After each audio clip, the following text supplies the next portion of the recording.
بسم اللہ الرحمن الرحیم۔ شروع اللہ کے نام سے جو بڑا مہربان اور نہایت رحم کرنے والا ہے۔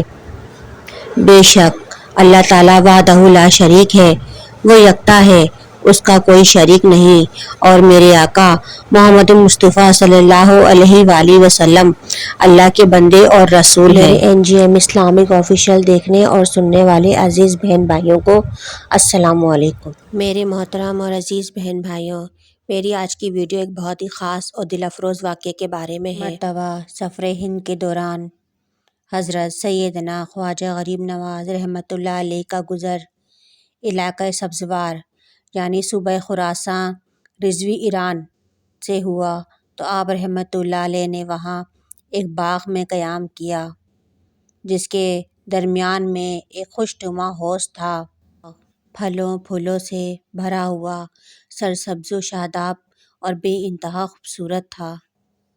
خوبصورت یہ باغ تھا، اتنا ہی بدصورت اور ظالم اس کا مالک تھا۔ یہ باغ حاکم سبزوار کا تھا جو بہت ہی ظالم اور بدھ مذہب شخص تھا۔ اس کا معمول تھا کہ جب بھی باغ میں آتا تو بے انتہا شراب پیتا اور نشے میں بے انتہا شور و غل مچاتا، لوگوں کو تنگ کرتا، انہیں اذیت پہنچاتا۔ جب آپ رحمۃ اللہ علیہ نے اس باغ میں قیام کیا تو نماز کا وقت ہو رہا تھا۔ آپ نے حوض کے قریب جا کر وضو کیا اور نماز کے نوافل ادا کرنے لگے۔ محافظوں نے اپنے حاکم کی سخت گیری کا حال عرض کیا اور درخواست کی آپ سے کہ آپ یہاں سے تشریف لے جائیں، کہیں حاکم آپ کو کوئی نقصان نہ پہنچا دے۔ رحمۃ اللہ علیہ نے محافظوں سے فرمایا کہ تم لوگ پریشان نہ ہو، اللہ سبحانہ و تعالیٰ میرا حامی و ناصر یعنی نگہبان و مددگار ہے۔ آپ رحمۃ اللہ علیہ نے محافظوں سے فرمایا۔ دوران حاکم باغ میں داخل ہوا اور سیدھا حوض کی طرف آیا۔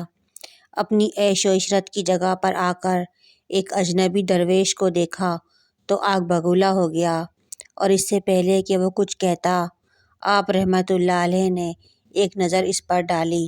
وہ نظر ہی کیا تھی جس نے حاکم کی کایا ہی پلٹ دی۔ حاکم آپ رحمۃ اللہ علیہ کی نظر جلالت کی تاب نہ لا سکا اور بے ہوش ہو کر زمین پر گر پڑا۔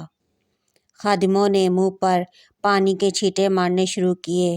جو ہی ہوش آیا فوراً آپ رحمۃ اللہ علیہ کے قدموں میں گر کر اپنی گناہوں کی معافی مانگنے لگا اور توبہ کی اور آپ کے دست مبارک پر بیعت ہو گیا۔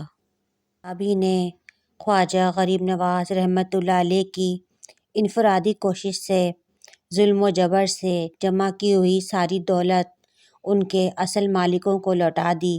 شرابی نے توبہ کر کے آپ رحمۃ اللہ علیہ کی صحبت کو لازم پکڑ لیا۔ آپ رحمۃ اللہ علیہ نے کچھ ہی عرصے میں اسے فیوضی باطنی سے مالا مال کر کے خلافت عطا فرمائی اور وہاں سے رخصت ہو گئے۔ ویڈیو پسند آئے تو اسے لائک کریں اور چینل کو سبسکرائب کرنا نہ بھولیں۔